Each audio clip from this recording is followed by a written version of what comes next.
Olá, eu sou Leonardo Teixeira, cirurgião vascular, convidado do programa Bem Viver.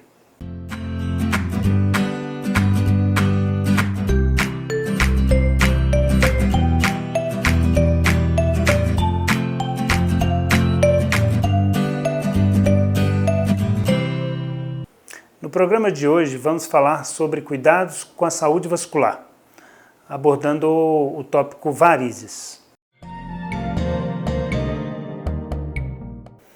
As varizes são veias que se tornaram doentes, né? Elas podem ser fininhas, né? Aquelas varizes bem pequenininhas, ou então varizes já bem dilatadas, veias bem calibrosas. Os estágios vão de 0 a 6, sendo que 0 é a pessoa que não tem os sintomas, nem os sinais da varize, né? 1, a varize, como eu havia dito, fininha. O 2 é a varize já um pouco mais dilatada. O 3 é a associação do estágio 1 e 2 com o inchaço nas pernas. O 4, aí a gente já passa a ter lesões de pele nas pacientes. E o 5 seria a ferida, já uma complicação mais séria da varize cicatrizada, a ferida cicatrizada. E o 6 seria já a ulceração mesmo ativa na perna da paciente.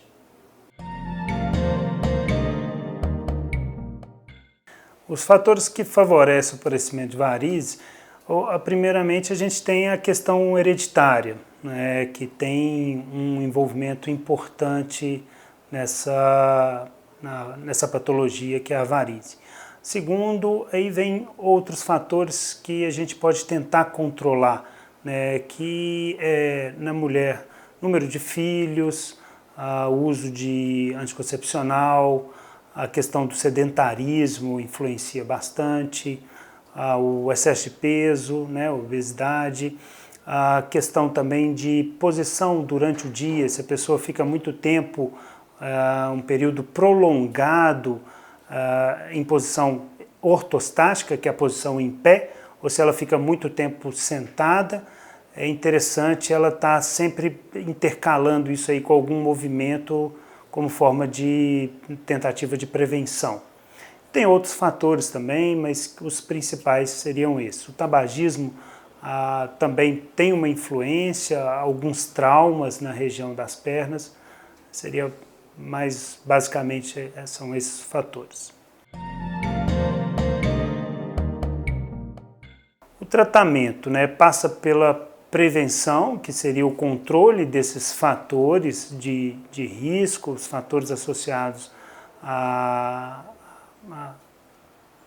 aparecimento da varize, né, o controle do peso, o controle da posição do dia a dia, sempre procurar intercalar a movimentação entre um período muito prolongado de tempo assentado ou em pé, né? Utilização de meia compressiva conforme a orientação médica. Então isso tudo passa pela prevenção, né? A prática de atividade física com fortalecimento das panturrilhas, que é um importante fator preventivo, né? E o tratamento, indo para o tratamento, a gente tem desde a própria meia, que ajuda no tratamento, o uso de flebotônicos, que são medicamentos que auxiliam, né, no fortalecimento, entre aspas, aí, das veias, e a gente tem o tratamento cirúrgico e o tratamento também através da escleroterapia, que no popular é a aplicação, né, de um medicamento nas veias.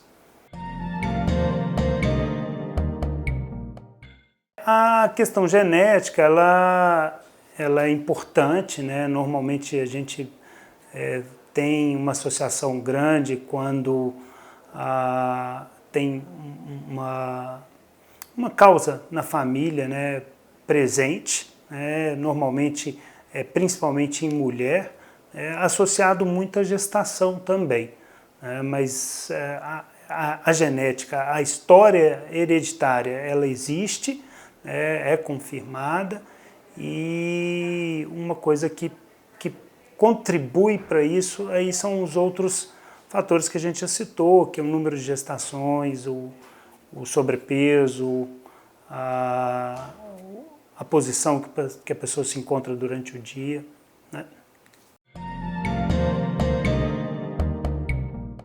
Sobre as meias compressivas, a gente tem hoje em dia no mercado diversas meias, né? As ideais são as meias autorizadas aí pela Anvisa, né? Que são as meias medicinais, que tem uma compressão adequada, uma compressão comprovada, né? E que vai beneficiar o paciente.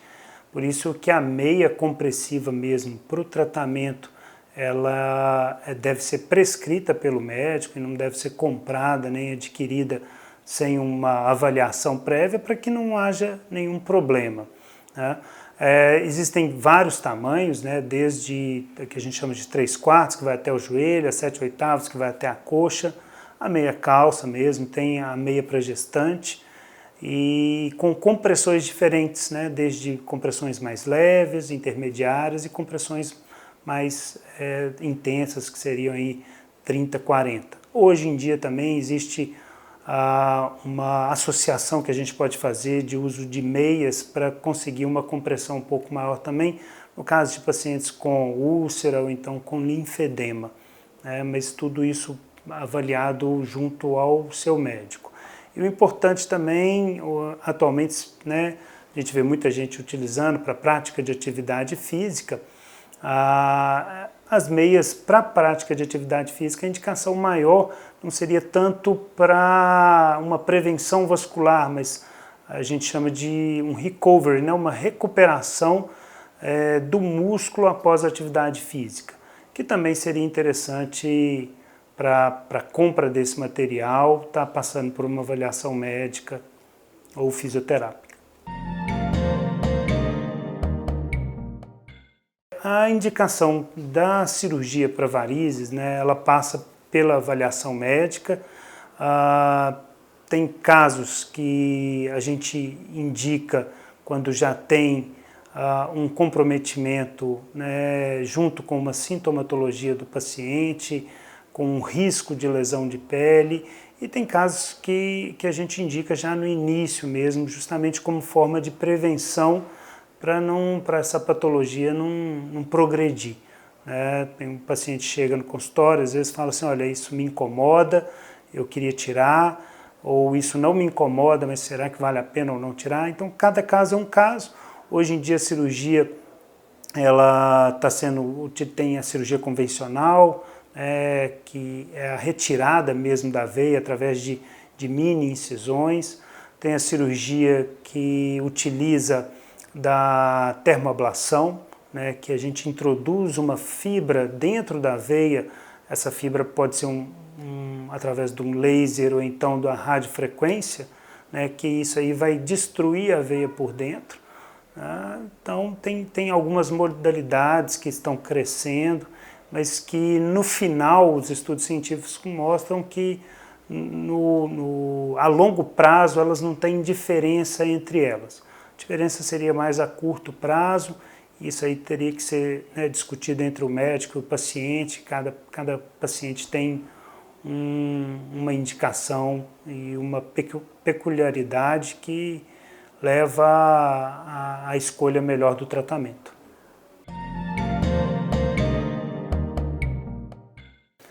As varizes que aparecem, né, durante a gestação e principalmente mais ao término dela, elas têm uma relação grande com o desenvolvimento do neném, né, porque o útero vai ocupando todo o espaço ali da pelve e comprimindo as estruturas. Tem um aumento de um turbilhão, de um fluxo ali ao redor do útero, provocando um acúmulo de sangue na pelve, que é esperado da gestação, tá? E tem também as questões hormonais, isso tudo provoca uma vasodilatação, e essa vasodilatação associada a uma história familiar positiva para a paciente, pode haver aí uma alteração da parede da veia e, consequentemente, a formação de varizes, né? É interessante isso justamente para toda gestante, né, procurar avaliação junto ao seu médico, ginecologista, obstetra, para também ter a utilização aí da meia compressiva e os cuidados para manter o peso ideal durante a gestação. As varizes podem provocar complicações, né, de pele, levando a lesões de pele que são extremamente desagradáveis para o paciente, que leva ao paciente a um desconforto social mesmo, né, devido ao aspecto, às vezes o odor, né, e também elas podem provocar, uma das causas de trombose, né, que a gente, dentre as muitas causas de trombose, a varize pode ser uma delas. Sem falar a dor, o desconforto no dia a dia. As varizes pélvicas são varizes que ocorrem na região pélvica, que é ali onde está localizado o útero, o ovário. Elas têm algumas causas, né? Uma delas é a gestação, né? Principalmente em mulheres multíparas, aquelas que têm vários filhos, mas tem outras causas que podem ser anatômicas, que são compressões que existem de estruturas dentro do nosso organismo, comprimindo a veia lá dentro, provocando uma dilatação da mesma, um acúmulo de sangue na região pélvica, levando a um desconforto da paciente.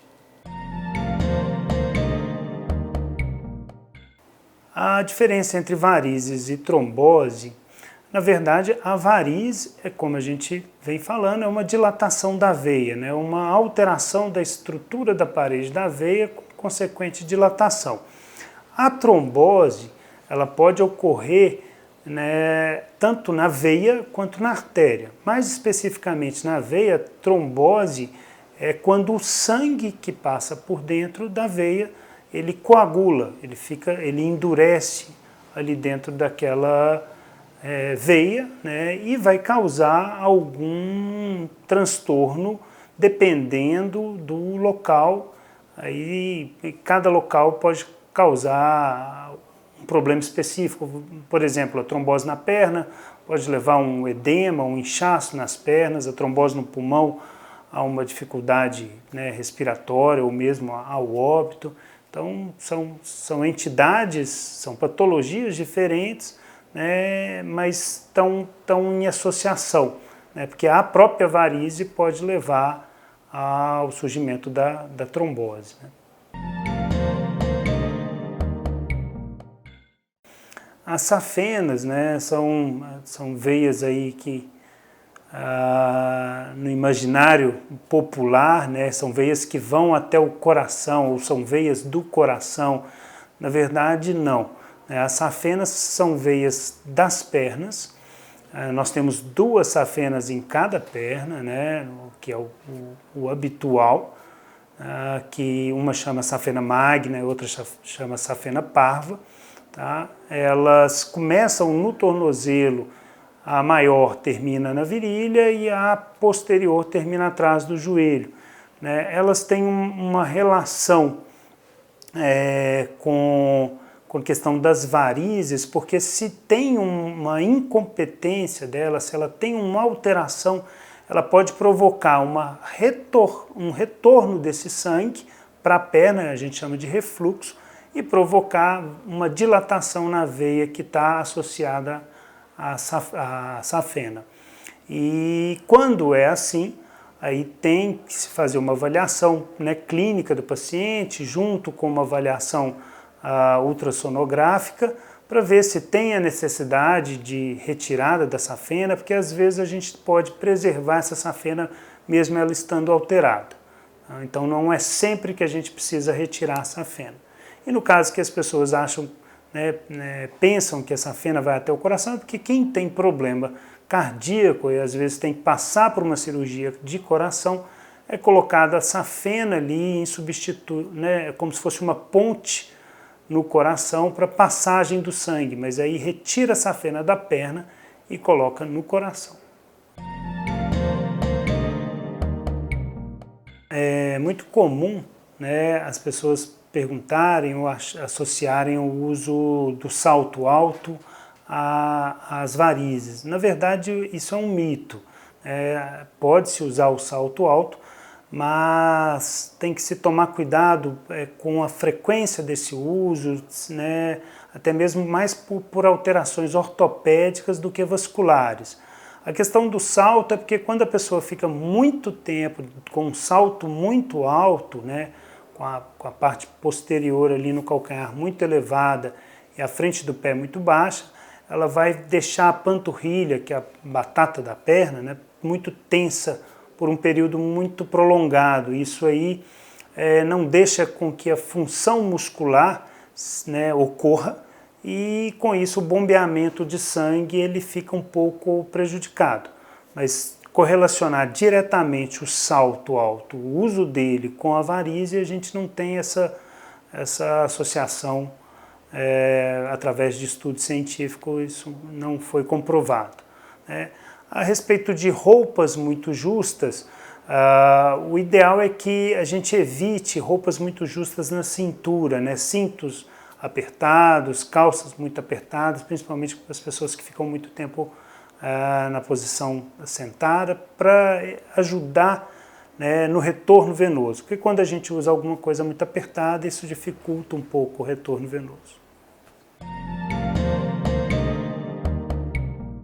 As equimoses são os roxos, né, que aparecem na pele. Então são pequenos sangramentos, né, aquele roxinho que aparece quando às vezes a gente bate em algum lugar, não é um sangramento de monta, não chega a ser uma hemorragia, né, então a diferença dela para o hematoma é justamente essa, é um sangramento bem superficial. Tem várias causas, a varize pode ser uma dessas causas, mas o uso de anticoagulante, o uso de aspirina, que é o antiagregante plaquetário, né, próprio traumatismo, são outros fatores que podem provocar o aparecimento dessas equimoses.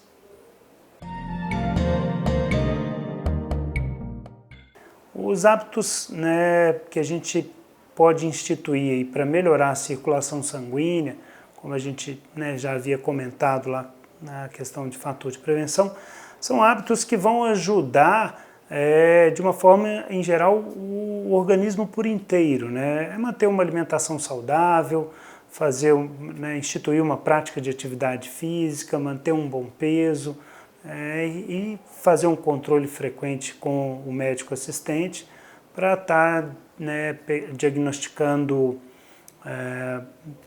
com mais presteza, com um tempo hábil para fazer um tratamento adequado. As dicas que eu dou, né, para que a gente possa ter uma saúde vascular, né, completa, vamos dizer assim, seria, né, evitar, né, de todo modo fumar. O cigarro é um grande vilão para a saúde vascular global do organismo, né, afeta cérebro, coração, rim, pulmão, afeta todo o organismo. Procurar manter uma atividade física, né, frequente, bem orientada, para que não ocorra problemas também ortopédicos. Procurar manter um peso, uma alimentação saudável, porque não só para a saúde vascular, mas para a saúde de todo o organismo, né? E o que a gente tem preconizado também, manter um padrão mental, né, também de tranquilidade, porque o estresse também leva a um comprometimento vascular, que a gente sabe disso, aumenta a pressão, aumenta níveis de glicose, e isso tudo acaba comprometendo a parte vascular também. E querendo ou não, quando a gente mantém uma atividade física, a gente mantém um controle da alimentação, do peso, a gente consegue equilibrar glicose, ou consegue equilibrar a pressão, influindo no organismo como um todo.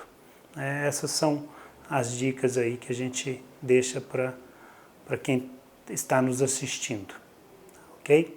Agradecemos, né? Espero que tenham gostado. Chegamos ao final de mais um programa Bem Viver. Agradeço o convite da Unimed Inconfidentes, do Dr. Sérgio Afonso, e até a próxima.